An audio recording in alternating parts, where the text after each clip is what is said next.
యోహాను సువార్త 9వ అధ్యాయం. యోహాను సువార్త 9వ అధ్యాయం 11వ వచనాన్ని చదువుదాం. యోహాను సువార్త 9వ అధ్యాయం 11వ వచనం. వాడు, యేసు అనే ఒక మనుష్యుడు బురద వేసి నా కన్నుల మీద పూసి, నీవు సిలోయమును కోనేటికి వెళ్ళి కడుగుకొనమని నాతో చెప్పెను. నేను వెళ్ళి కడుగుకొని చూపు పొందితిని అనెను. 9వ అధ్యాయం మరొక వచనాన్ని చదువుతాను. 24. కాబట్టి వారు గురుడివాడై ఉండిన మనుషుని రెండవ మారు పిలిపించి దేవుని మహిమపరచుము, ఈ మనుషుడు పాపి అని మేము ఎరుగుదుమని వానితో చెప్పగా, 20 లేకపోతే 30వ వచనం చూడండి.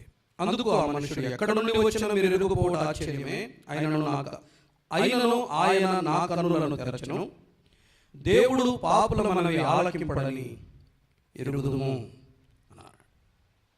9వ అధ్యాయంలోనే మరొక వచనం చదువుదాం. 36వ వచనం. అందుకు వాడు, ప్రభువా, నేను ఆయన యందు విశ్వాసం ఉంచుటకు ఆయన ఎవడని అడుగుగా. 38వ వచనం. అంతటి వాడు, ప్రభువా, నేను విశ్వసిస్తున్నానని చెప్పి ఆయనకు మ్రొక్కెను. ప్రభు లేఖన భాగాలు మనందరి వినికిడిలో మన ఆత్మల క్షేమం కొరకై ఆయన దీవించి అనుగ్రహించుగాక. ప్రియులారా, గత కొన్ని వారాలుగా యోహాను సువార్తలో ఉన్న సూచక క్రియలలో నుండి పాఠాలు మనం వింటూ వస్తూ ఉన్నాం. 9వ అధ్యాయంలో పుట్టు గురుడి ఒక వ్యక్తి జీవితంలో దేవుడు చేసిన ఒక అద్భుతాన్ని మనం ఆలోచించి చూస్తున్నాం. మరొక సమాచారం ఏంటంటే, ఈ 9వ అధ్యాయాన్ని చదివేటప్పుడు ఒకటి గుర్తుపెట్టుకోండి.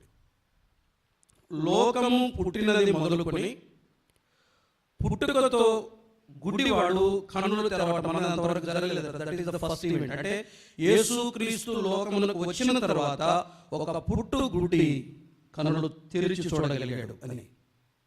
అంటే మీరు పాత నిబంధన కాలం అంతట్లో చూడండి, పాత నిబంధన కాలంలో అద్భుతాలు ఉన్నాయి, కానీ గుడ్డివారి కన్నులు తెరవబడినట్టు లేదు. కుష్టు వ్యాధిగ్రస్తులు బాగయ్యారు. ఈవెన్ ఆల్మోస్ట్ మరణించినట్లు అనిపించినా మరణించిన వారు కూడా తిరిగి లేపబడ్డట్టు కనపడుతుంది. ఇంకా గొప్ప గొప్ప అద్భుతాలు ఉన్నాయి, కానీ గుడ్డివాడు కన్నులు తెరవడం అన్నది అది మెస్సయ, అభిషేకించబడిన ప్రభు అయిన యేసుక్రీస్తు వారి కొరకై నియమించబడిన పని అని కొంతమంది పండితుల వ్యాఖ్యానం. అందుకనే పాత నిబంధన అంతటిలో పుట్టుగుడ్డి కన్నులు తెరచి చూచినట్టు ఎలాంటి అద్భుతం పాత నిబంధన గ్రంథంలో నమోదు చేయబడాలి. కేవలం కొత్త నిబంధనలో మాత్రమే నమోదు చేయబడింది. అది కూడా ప్రభు అయిన యేసుక్రీస్తు వారు చేసింది మాత్రమే.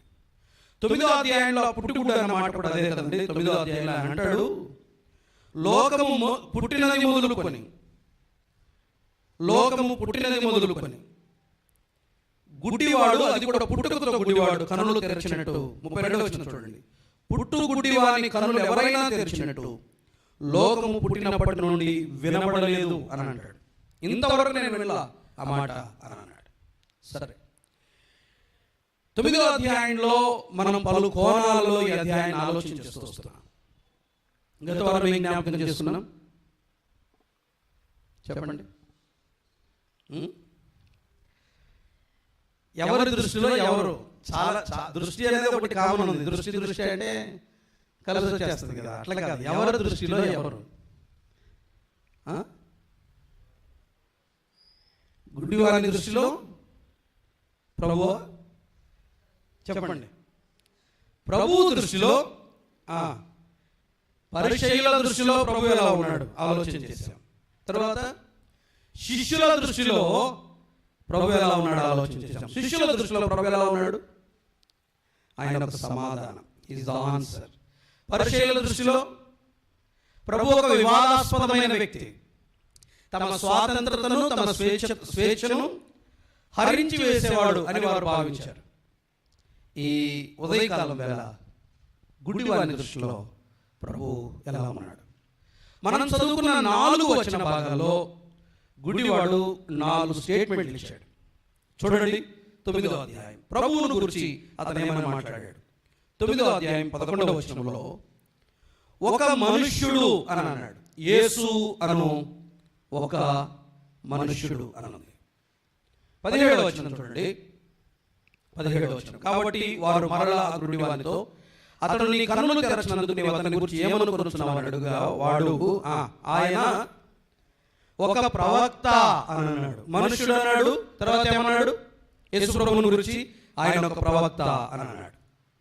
9వ అధ్యాయం 30వ వచనంలో లేకపోతే 31వ వచనంలో దేవుడు పాపుల మనవి ఆలకింపడం ఎరుగుదుము, ఈయన నన్ను బాగు చేశాడు అంటే ఈయన పాపి కాదు. పాపి కాదంటే అప్పుడు ఆయన ఎవరు అవుతాడు? పరిశుద్ధుడు అవుతాడు. సో థర్డ్ స్టేట్మెంట్ ఏంటంటే ప్రభువుని గురించి ఇచ్చిన థర్డ్ స్టేట్మెంట్, ఆయన పరిశుద్ధుడు అని అన్నాడు. 4వది 9వ అధ్యాయం 38వ వచనంలో 38వ వచనంలో అంతటా వాడు ఏమన్నాడు? ప్రభువా అని అన్నాడు. ప్రభువు అని అన్నాడు. ఈ గుడ్డివాడు యేసుక్రీస్తు ప్రభువుని, గుడ్డివాని దృష్టిలో ప్రభు అయిన యేసుక్రీస్తు వారు 4 విధాలుగా కనిపించాడు. ఒకటి ఏంటి చెప్పండి? ఒకటి ఏంటి? మనుష్యుడు అని అన్నాడు. యేసు అనే ఒక మనుష్యుడు అని ఆయన ఒక మనిషిగా చూశాడు. రెండవది ఆయన ఎవరు? ఒక ప్రవక్త అని అన్నాడు. మూడవది ఆయన ఎవరు? పరిశుద్ధుడు అని అన్నాడు. నాలుగవది ఆయన ఎవరు? ప్రభువు అని అన్నాడు. ఇది మీరు గమనించండి, ఆర్డర్ కూడా గమనించండి. మొదట యేసుక్రీస్తుని ఎలా చూశాడు? మనుష్యుడిగా చూశాడు. తర్వాత ఏమన్నాడు? కొంచెం పెరిగింది ప్రభువుని గురించిన అవగాహన, కాస్త పెరిగింది. కాదు మనుషుడు కాదు, ఈయన ఏమైండొచ్చు? ప్రవక్త నుంచి ఇంకొంచెం పైకి వెళ్ళాడు. ఈయన ఏమైండొచ్చు? పాపం చేయని వాడు, పరిశుద్ధుడు అయ్యుండొచ్చు. అక్కడ నుండి ఇంకా పైకి వెళ్ళిపోయాడు. ప్రభు ఆయన ఏమని అర్థమయ్యాడు? ఈయన దేవుడు, ఈయన ప్రభువు అని అర్థమయ్యాడు. యేసుక్రీస్తును గురించి ఈ అనుభవ జ్ఞానం పొందడానికి గుడ్డివానికి ఎంత సమయం పట్టింది? ఆన్సర్, గుడ్డివానికి ఎంత సమయం పట్టింది? వన్ డే, ఒక రోజులోనే యేసుక్రీస్తు తన జీవితంలో చేసిన కార్యం అర్థమవుతుండగా అభిప్రాయాన్ని మార్చుకుంటూ వచ్చాడు. యేసుక్రీస్తు మరి ఎక్కువగా అర్థమవుతూ వచ్చాడు.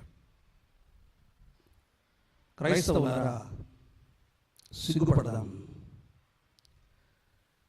దినం కాదు, దినములు కూడా కాదు, సంవత్సరాలయ్యాయి. యేసుక్రీస్తును గూర్చిన జ్ఞానం నానాటికి మనకు పెరుగుతుందా, తగ్గుతుందా? మనుష్యుడు అని చెప్పిన వాడు చివరికి ఏమని గ్రహించాడు? ఈయన ప్రభువు అన్నాడు. యేసుక్రీస్తును గూర్చిన జ్ఞానం ఒక్క దినంలో యేసుక్రీస్తును గూర్చి ఆయన అంత అనుభవ జ్ఞానాన్ని పొందగా, ఇన్నేండ్ల మన జీవిత కాలంలో, క్రైస్తవ జీవిత కాలంలో యేసుక్రీస్తును గురించి నీకున్న అవగాహన ఎంత, నీకున్న అనుభవ జ్ఞానం ఎంత? వయసు పెరుగుతుంది, ఆత్మ సంబంధంగా మన వయసు పెరుగుతుంది. ప్రభువును గురించిన అవగాహన పౌలుకు ఒక జీవితకాల లక్ష్యం ఉంటుంది తెలుసా? పౌలుకు తన జీవితకాలం ఒక అంబిషన్ ఉంది, ఒక గోల్ ఉంది, ఒక లక్ష్యం ఉంది. ఏంటో తెలుసా పౌలు లక్ష్యం? పౌలు నీ లక్ష్యం ఏంటి? దేనికోసం పరిగెడతా ఉన్నావు? ఏమి ప్రయాస అంటే ఆయన ఒక స్టేట్మెంట్ ఇచ్చాడు. ఒక పత్రిక, ఒక సంఘానికి రాస్తూ ఒక మాట చెప్తాడు. చూడండి ఒక మాట. ఫిలిప్పీలకు రాసిన పత్రిక, ఫిలిప్పీలకు రాసిన పత్రిక 3వ అధ్యాయం. పౌలుకున్న జీవితకాల లక్ష్యం అది. 3వ అధ్యాయం, ఫిలిప్పీలకు రాసిన పత్రిక 3వ అధ్యాయం 8వ వచనం. నిశ్చయముగా, చూస్తారా వచనం? తప్పనిసరిగా చూడండి. నిశ్చయముగా నా ప్రభు అయిన యేసుక్రీస్తును గురించిన అతి శ్రేష్టమైన జ్ఞానము నిమిత్తమై సమస్తమును నష్టముగా ఎంచుకొనుచున్నాను. ఎవరిని గురించిన జ్ఞానం? యేసుక్రీస్తును గురించిన జ్ఞానం. నమ్మండి, 8 సంవత్సరాల నా బోధనా పరిచర్యలో గత ఆదివారం ఉదయకాలం, ఇప్పుడు నేను చెప్పాను ఆరాధన తలంలో, నాకు అర్థమైనంత నేను ప్రజెంట్ చేయలేకపోయాను. యాక్చువల్గా నాకు అర్థమైనంత నేను ప్రజెంట్ చేయలేకపోయాను. ఊరికి అట్లా కూర్చొని ఉంటే నాకు ఆ వచనం కనపడింది, దయాళుత్వం అనే పదం. ఏంటి దయాళుత్వం అంటే? దయ కాదు, మరి ఏమైంటది? ఇది గుడ్నెస్ అని. మంచితనం ఏంటి అని అర్థమవుతా ఉంటే నమ్మండి, దేవుడు మంచివాడు అనేది ఒక కామన్, ఒక సాధారణమైన లక్షణం. బట్ అర్థమవుతుండగా లిటరల్లీ అక్షరార్థంగా నేను ఏమంటారు, ఎమోషనల్ అయ్యాను. దేవుని గుణలక్షణంలో ఒకటి దేవుని మంచితనం అనుభవపూర్వకంగా అర్థమవుతుండగా, నా జీవితంలో దేవుని మంచితనం నాకు జ్ఞప్తికి వస్తుండగా, ఆ రోజు నాకు అర్థమైంది. ఇన్నేళ్ల నా బోధన పరిచర్యలో నేను ఒక పాయింట్ అర్థం చేసుకున్నాను. ఏంటంటే దేవుడు చాలా మంచివాడు. అనుభవ జ్ఞానం అన్నాను నేను. తీరి వేరు. దేవుడు మంచివాడు అని లెక్కలేని సార్లు విన్నాను నేను. బట్ దేవుని మంచితనం నిజంగా నాకు అర్థమైంది మొన్న ఆదివారం. మొత్తం నా లైఫ్ వెనకంతా ఒక్కసారి చూసుకొని ఎక్కడెక్కడ కనపడుతుంది దేవుని మంచితనం. అర్థమైనప్పుడు దేవుని గుణలక్షణం ఒకటి అనుభవపూర్వకంగా అర్థం కావడానికి ఎంతకాలం పడింది. అప్పుడు అర్థమైంది ఏంటంటే, ఆయనను అర్థం చేసుకోవడానికి మనం చాలా తక్కువ ప్రయత్నం చేస్తున్నాం, చాలా తక్కువ సమయాన్ని కేటాయిస్తున్నాం. మనకు మర్మాలు కావాలి, గ్రంథంలోని తెలియని గొప్ప గొప్ప లోతైనవి కావాలి. కానీ ప్రభువును గురించిన కనీస జ్ఞానం, ఆ మాట నేను విచారపడతా ఉన్నాను. ప్రభువును గురించిన కనీస జ్ఞానం ఇన్నేళ్ల మన ఆత్మ సంబంధమైన జీవితంలో మనకు లేకపోవడం విచారకరం. ఆ గుడ్డివాడు ఒక్క రోజులో దేవుడు తన జీవితంలో జరిగించిన కార్యం జ్ఞాపకం చేసుకునే కొలది, తలంచే కొలది అభిప్రాయం మార్చుకుంటూ వెళ్ళిపోయాడు. మనుషుడు కాదు. ఈజ్ ఎ ప్రాఫిట్ కాదు, ప్రాఫిట్ కూడా కాదు. ఆయన పరిశుద్ధుడు కూడా కాదు. ఆయన దేవుడు అని ఒక నిశ్చయితకు వచ్చాడు. మనకున్న పరిజ్ఞానం ఎంత? ఆ గుడ్డివాని దృష్టిలో ప్రభువును గురించిన జ్ఞానం క్రమేపీ పెరుగుతూ వెళ్ళింది. ఈ ఉదయకాలం ఇన్నేళ్లైతే రక్షించబడ్డాం అన్న పేరుకు మాత్రమే ఆ సంఖ్య. కానీ ప్రభువును గురించిన అవగాహనలో మన అనుభవం ఎంత? రండి ఆలోచించేద్దాం. ఆ గుడ్డివానికి అర్థమైన ప్రభు మొదట ఏమన్నాడు చూడండి. ప్రభు ఏమని అర్థమయ్యాడు? 9:11 వాడు యేసు అను ఒక మనుష్యుడు అని అన్నాడు. ఆయన మనుష్యుడేనా? చెప్పండి. నేను చాలా క్లుప్తంగా చెప్పి వెళ్ళిపోతాను. ఆయన మనుష్యుడేనా? నిజంగా మనుష్యుడే. 9వ అధ్యాయంలో ఆయన మాత్రమే కాకుండా చాలా మంది మనుషులు ఉన్నారు. ఆ మనుషులందరి మధ్యలో ఈ మనుషుడు విశేషమైన వాడు. చెప్పండి, మనుషులందరి గురించి చెప్పండి. 9వ అధ్యాయంలో ఎంతమంది మనుషులు ఉన్నారు? ఫస్ట్ నుంచి చూద్దాం ఆర్డర్లో. 9వ అధ్యాయం మొదటి వచనంలో ఎవరున్నారు? శిష్యులు ఉన్నారు. ఈ మనుషులు ఎలాంటి వారో తెలుసా? శిష్యులు అనబడే ఈ మనుషులు అంటే మనమే. శిష్యులు అనబడే ఈ మనుషులు ఎలాంటి వారో తెలుసా? ప్రభువా, వీడు గుడ్డివాడు పుట్టడానికి తప్పు చేసింది ఎవరు? శిష్యుల ఆలోచన ఎలా ఉంటుంది అన్నమాట. మనందరి ఆలోచన ఇదే. వాళ్ళ ఇంట్లో అంటే వీళ్ళు ఆత్మీయులు కదా, బాగా ఫుల్ ఒక 3 గంటలు ప్రార్థన చేసి 4 గంటల వాక్యం చదివి ఏ కుడిక మిస్ కాకుండా ప్రతి ఆదివారం రొట్టెలు చేస్తారు. కాబట్టి వీళ్ళు మహాపరిశుద్ధులు. ఆ మిగతా వాళ్ళు ఏమైనా సమస్యలు వచ్చినాయంటే తప్పు చేస్తుంటారు. నిన్న కానీ మొన్న కానీ వారంలో కానీ పోయిన సంవత్సరంలో కానీ ఏదైనా తప్పు చేస్తుంటారు. అందుకే దేవుడు వాళ్ళకి పనిష్మెంట్ ఇచ్చాడు. వీళ్ళు ప్రతి ఒక్కరిని ఏం చేస్తారు తెలుసా? సంథింగ్ రాంగ్, ఏమో జరిగింటది. వాళ్ళలో లోపం, వీళ్ళలో లోపం, అతడి తప్పు, ఇతడి తప్పు, ఇలా జేబులో చేపెట్టుకుంటే తప్పు, ఇట్లా అంటే తప్పు. ఎవరికి? శిష్యులకి. ఇట్లా అనుకున్నాం అనుకోండి, తప్పు. అట్లా అనకూడదు. జేబులో చేపెట్టకూడదు. రైట్. ఏమి అట్లా కూడా అనకూడదు. ప్రతి దాంట్లో వీళ్ళకి ఏం కనిపిస్తుందో చెప్పండి. లోపాలు. సంఘ పెద్ద, సేవకుడు, ఆ యొక్క అన్న, వీళ్ళు శిష్యులు. 9వ అధ్యాయంలో మనుషులు ఉన్నారు. శిష్యులు అనబడే మనుషులు వీళ్ళెవరు అంటే, ప్రతి వ్యక్తి వెనకాల ఏదో లోపం ఉంది, ఏదో పొరపాటు ఉంది, ఏదో ఒక పాపం ఉంది అని వెతికే వాళ్ళ మధ్య యేసు ప్రభు. నెక్స్ట్ ఇంకొక కేటగిరీ ఉంది. ఈ మనుషులు ఎలాంటి వాళ్ళు చూద్దాం ఒకసారి. 9వ అధ్యాయం అదే 9వ అధ్యాయం 9వ వచనం లేకపోతే 8వ వచనం. కాబట్టి పొరుగువారు వాడు భిక్షకుడని అంతకుముందు చూచిన వారును, వీడు కూర్చుండి భిక్ష మెత్తుకున్నవాడు కాడా అని వీడే అని కొందరును, వీడు కాడు అని వీడు పోలి ఉన్నవాడని ఒకడును మరికొందరును అని వాడైతే నేనే అన్నాడు. వారు నీ కన్నులు ఎలాగూ తెరవబడినని వాడిని అడుగుగా వాడు యేసు అని ఒక మనుషుడు బురద వేసేలా చేశాడు అన్నాడు. అప్పుడు ఏమన్నారు వాళ్ళు చూడండి. వారు ఆయన ఎక్కడా? మీరు 9వ అధ్యాయంలో కనిపించే క్వశ్చన్ ఏంటంటే ఎలా చేశాడు అనేది కాదు, ఎవరు చేశారు. ఎందుకని? ఆ రోజు ఏ రోజు? విశ్రాంతి దినం. పుట్టుగుడ్డి కన్నులు తెరిచాడు అనే ఆశ్చర్యం కంటే విశ్రాంతి దినాన్ని ఏదో పొరపాటు చేశాడు. అది కూడా ఎవరు? యేసు. యేసు అనే ఈ మనుషుడు విశ్రాంతి దినాన చేయకూడని పని చేశాడు. ఒకడు బాగయ్యాడని ఆనందం లేదు, పుట్టుగుడ్డి జీవితం మారిందన్న సంతోషం లేదు. 9వ అధ్యాయంలో లోపాలు వెదికే మనుషుల మధ్య ఎదుటి వ్యక్తి క్షేమాన్ని ఓర్వలేక ప్రతి దానిని విమర్శించే విమర్శకులైన మనుషుల మధ్య. 3వది 9వ అధ్యాయంలో ఇంకొక రకమైన మనుషులు కనబడతారు. చూడండి 9వ అధ్యాయం 21వ వచనం.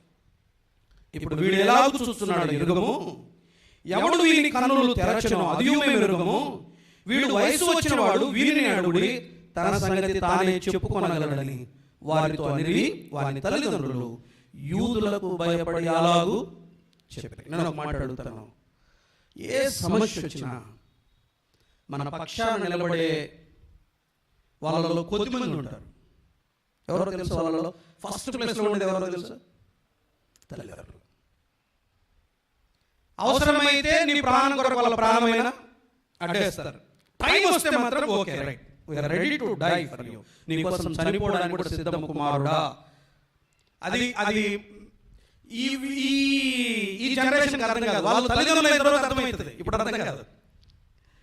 అమ్మా నాన్న సంగతి నేను నాన్న అయిన తర్వాత అర్థమైంది నాకు. ఓ మా నాన్న ఇట్లుంటాడా అని ఇప్పుడు గుర్తొస్తాడు, చాలా సార్లు గుర్తొస్తాడు. బతికున్నప్పుడు కంటే చనిపోయిన తర్వాత మా నాన్న నాకు ఎక్కువ గుర్తొస్తూనే ఉన్నాడు. ఏదో ఒక ఇన్సిడెంట్ దగ్గర జ్ఞాపకం వస్తానే ఉంటాడు, ఇప్పటికీ గుర్తొస్తానే ఉన్నాడు. అవును కదా, ఎక్కడ నిలబడ్డాడు కదా. భూమి మీద నువ్వు తప్పు చేసినా ఒప్పు చేసినా నువ్వేం చేసినా, నువ్వెంత దుర్మార్గుడమైనా, నువ్వెంత ప్రమాదకరమైన పరిస్థితిలో ఉన్నా, ప్రాణాపాయ పరిస్థితిలో ఉన్నా, నీ పక్షాన నిలబడగలిగే వాళ్ళలో ప్రథమ స్థానంలో ఉండే వాళ్ళు ఎవరో తెలుసా? తల్లిదండ్రులు ఏమన్నారో తెలుసా? వయసు వచ్చిన వాడు అన్నీ అడగండి, ప్రమాదంలో సమస్యలో తన పక్కన నిలబడాల్సిన మనుషులు చేతులు కడుక్కొని నాకు సంబంధం లేదు అని అడగండి అనే భయస్థులైన స్వార్థపరమైన సంబంధాల మధ్య, అలాంటి సంబంధాన్ని కలిగిన మనుషుల మధ్య ఈ మనుష్యుడు విశేషంగా కనిపించాడు. ఆయనకి లోపాలు వెతికే మనుషుల మధ్య, ఎదుటి వ్యక్తి మేలును క్షేమాన్ని గొప్పతనాన్ని ఓర్వలేని విమర్శకులైన మనుషుల మధ్య సమస్య వచ్చినప్పుడు, కష్టం వచ్చినప్పుడు, బాధ వచ్చినప్పుడు మన పక్షాన నిలబడి నేనున్నా నీతో అని చెప్పకుండా స్వార్థపూరితమైన ప్రయోజనాలతో కీలకమైన సమయాల్లో మనల్ని చేయి విడిచిపెట్టిపోయే స్వార్థపరులైన మనుషుల మధ్య 9వ అధ్యాయంలో కనిపించే యేసు ప్రభువు అనే ఒక మనుష్యుడు విశేషమైనవాడు. యేసు ప్రభువు అనే ఒక మనుష్యుడు విశేషమైనవాడు. ఎస్, ఆయన మనుష్యుడు మనుషులందరికంటే విశేషమైన మనుష్యుడు. ఇక్కడ ఉన్నారే, ఈ భూలోకంలో ఉన్నారే, ఈ మనుషులందరికంటే విశేషమైన వాడు. తల్లిదండ్రుల కంటే, శిష్యులని పిలువబడుతున్న సమూహం ఉందే మనది, మనకంటే, విమర్శకులు ఉన్నారే బయట, వారికంటే శ్రేష్టమైన మనుషుడు ఆయన. He is greatest human being. భూమి మీద ఉన్న మనుషులలో ఆయన మాత్రమే అత్యుత్తమమైన మనుషుడు. అందుకని అన్నాడు ఆయన మనుషుడు. ఇంకొక మాట చెప్పమంటారా? ఒక మనిషిగా ఆయన అర్థం చేసుకున్నంత భూమి మీద ఇంకెవరు మనల్ని అర్థం చేసుకోలేదు. 9వ అధ్యాయంలో ఆ గుడ్డివాడిని ప్రభువు అర్థం చేసుకున్నట్లుగా ఇంకెవరు అర్థం చేసుకోవాలి. శిష్యులు అన్నారు వీడు తప్పు చేశాడు. ప్రభువు అన్నాడు కాదు, దేవుని క్రియలు ప్రత్యక్షపరచబడడానికి వీడు గుడ్డివాడుగా పుట్టాడు. పొరుగువారు భిక్షగాడు అన్నారు, భిక్షగాడు కాదు, దేవుని క్రియలు వ్యక్తపరచే సాధనం అన్నాడు. ఆ గుడ్డివాడిని దేవుడు చూసింది వేరు, తల్లిదండ్రులు చూసింది వేరు, పరిచయులు చూసింది వేరు, శిష్యులు చూసింది వేరు, ప్రభువు చూసింది వేరు. పిల్లలుగా భూమి మీద ఉన్న ఈ మానవ సంబంధాలన్నిటికంటే శ్రేష్టమైన మానవ సంబంధం, మానవ సంబంధం అంటున్నాను నేను, గ్రేటెస్ట్ రిలేషన్షిప్ ఆయనతో యేసు ప్రభువే. నా భార్య, పిల్లలు, తల్లి, తండ్రి, పిల్లలందరికంటే నిజంగా ఆయన మనుష్యుడు. మనలను ఖచ్చితంగా సరిగ్గా అర్థం చేసుకోగలిగిన మనుషుడు ఆయన. ఆయన తప్ప ఇంకెవరు మనల్ని అర్థం చేసుకోలేరు. మళ్ళీ చెప్తున్నాను, లోపాలు చూసే మనుషుల మధ్య, అయిన దానికి కాని దానికి విమర్శలు చేసే మనుషుల మధ్య, కీలకమైన సమయాల్లో మన పక్షాన్ని నిలబడకుండా మనల్ని చేయి విడిచిపెట్టిపోయే మనుషుల మధ్య ఆయన ఒక నమ్మకమైన మనుషుడు, ఆయన ఒక శ్రేష్ఠుడైన మనుషుడు, ఆయన ప్రేమగల మనుషుడు, ఆయన చాలా మంచివాడు. అందుకని అన్నాడు యేసు అనే ఒక మనుషుడు.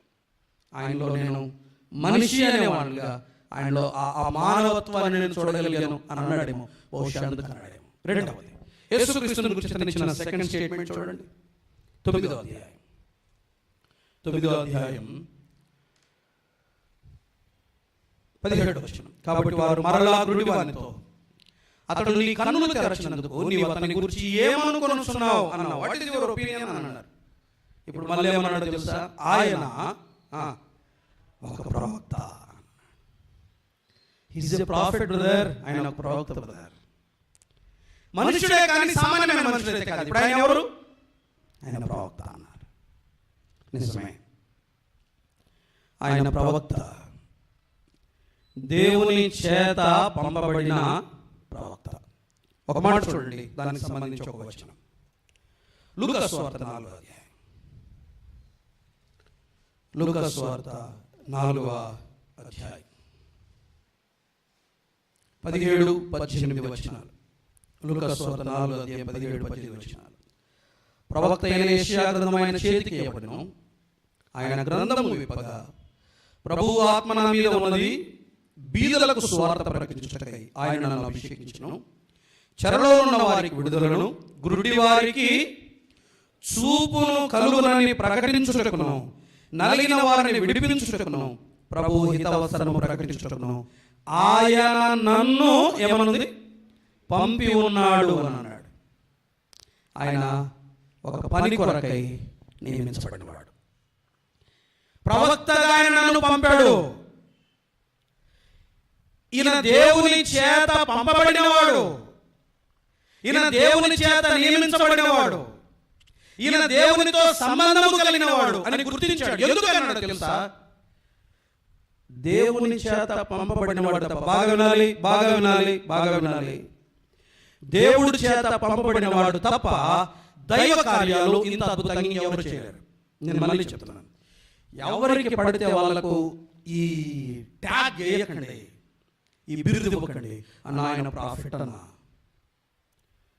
ఆయన ప్రాఫిట్ అన్నా, ఆయన అపోస్తలుడన్నా, వీళ్ళందరికీ ఈ మధ్యలో ఒక చిన్న అనబడుగా అన్నావు, పొట్టగాడు.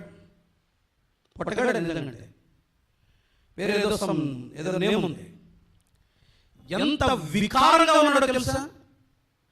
ఆకారం వికారమే, వర్తమానం వికారమే, చేష్టలు కూడా వికారమే.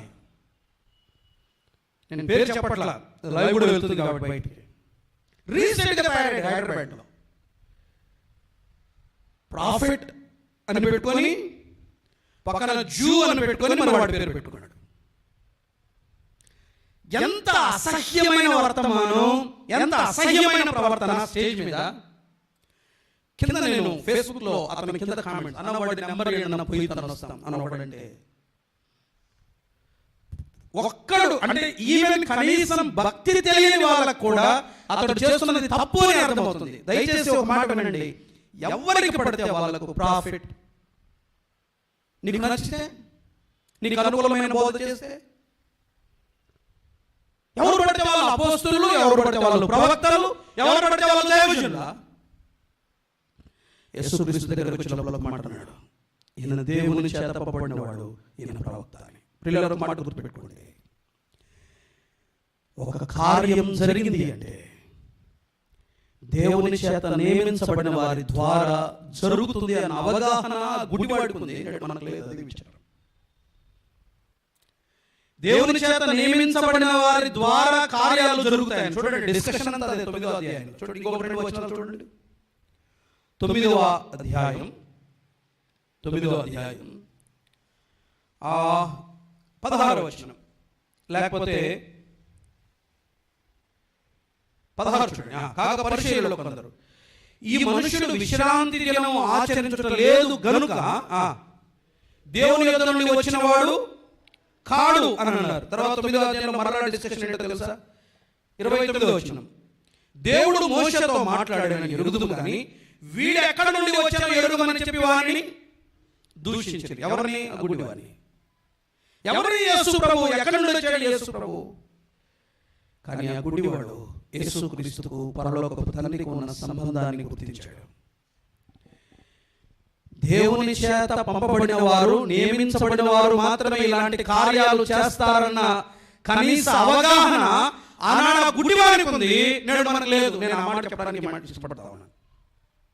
ఇది నేను మెన్షన్ చేస్తా ఉన్నా. ఇతడు దేవుని చేత పంపబడిన వాడు అని వివేచించగలిగిన వాడు. ఎందుకు వివేచించగలిగాడు అని అంటే, 4వ అధ్యాయం మనం చదువుకున్న లూకా సువార్తలో మెస్సియాను గురించిన ప్రవచనం యెషయా గ్రంథంలో ఉంది. యెషయా గ్రంథంలోని ప్రవచనం ఎత్తి రాయబడింది 4వ అధ్యాయం మనం ఇందులో చదువుకున్న లేఖన భాగంలో. బహుశా అది తెలుసేమో ఇతనికి. గుడ్డివారి కన్నులను తెరవగలిగేవాడు ఎవరై ఉండాలి? ప్రవక్త అయి ఉండాలి, దేవుని చేత పంపబడిన వాడై ఉండాలి అని గుర్తించగలిగాడు. హలో, దయచేసి వినండి.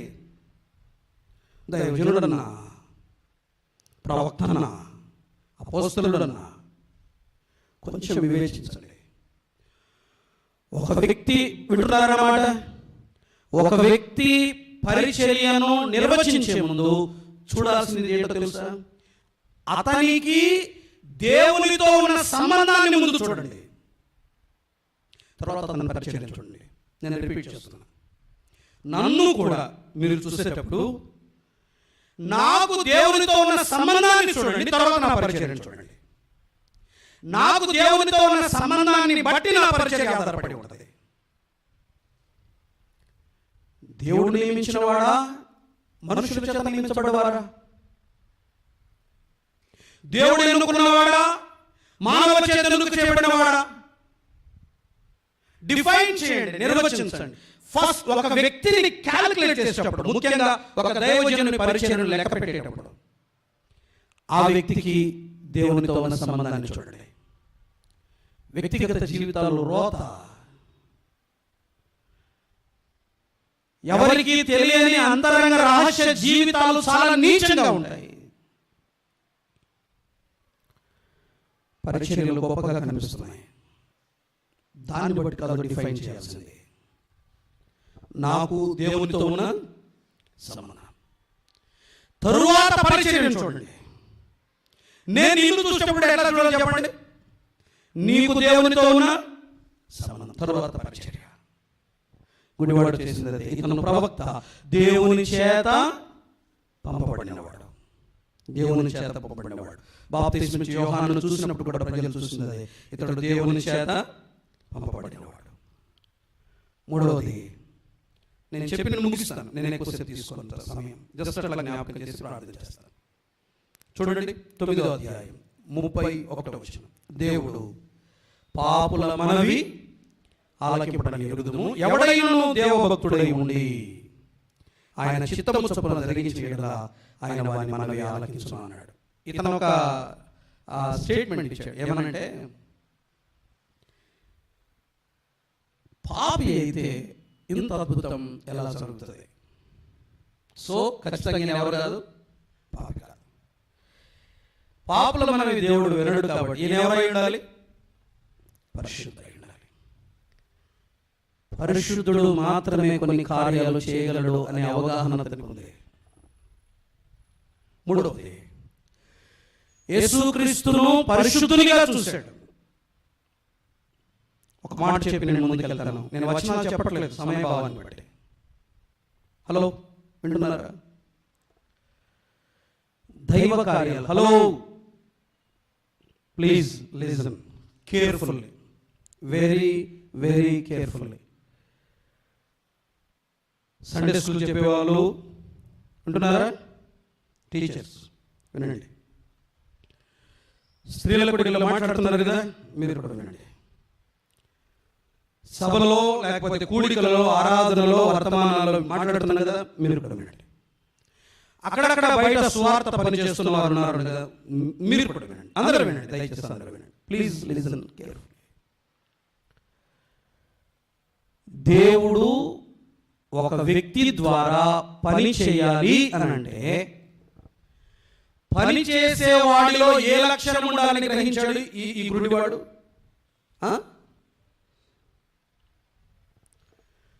పరిశుద్ధుడై ఉండాలి. పరిశుద్ధుల ద్వారానే దేవుడు పని చేస్తాడు. మళ్ళీ చెప్తున్నాను రెండోసారి, పరిశుద్ధుల ద్వారా దేవుడు తన పనిని జరిగించుకుంటాడు. మూడోసారి చెప్తున్నాను, పరిశుద్ధుల ద్వారా దేవుడు తన కార్యాలు చేస్తాడు, అద్భుతాలు చేస్తాడు, గొప్ప కార్యాలు చేస్తాడు. నేను ఒక మాట చెప్తా, ఎప్పుడో ఒకసారి రెండు సార్లు బలహీనులైతే నేను దాని గురించి చెప్పట్లా. ఏళ్ల తరబడి, సంవత్సరాల తరబడి మీ వ్యక్తిగత జీవితాల్లో పరిశుద్ధత లేకుండా ప్రభు పని చేయడానికి సాహసించొద్దు.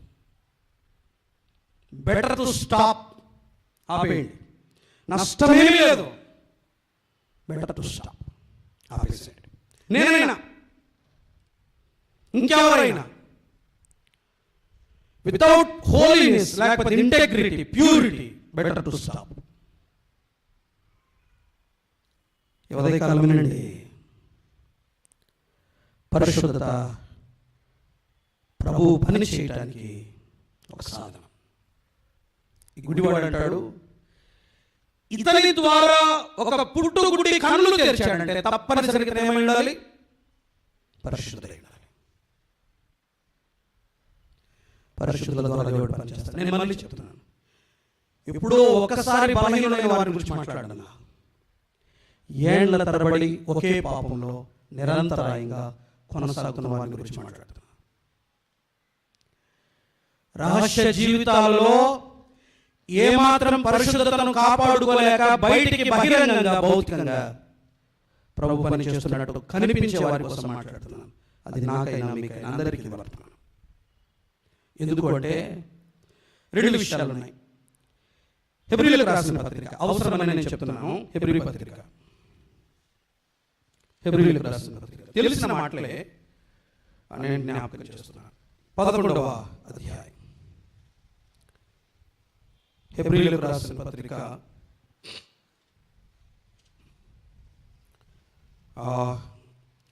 క్షమించండి, 10వ అధ్యాయం 29వ వచనం. హెబ్రీయులకు రాసిన పత్రిక 10వ అధ్యాయం 29వ వచనం.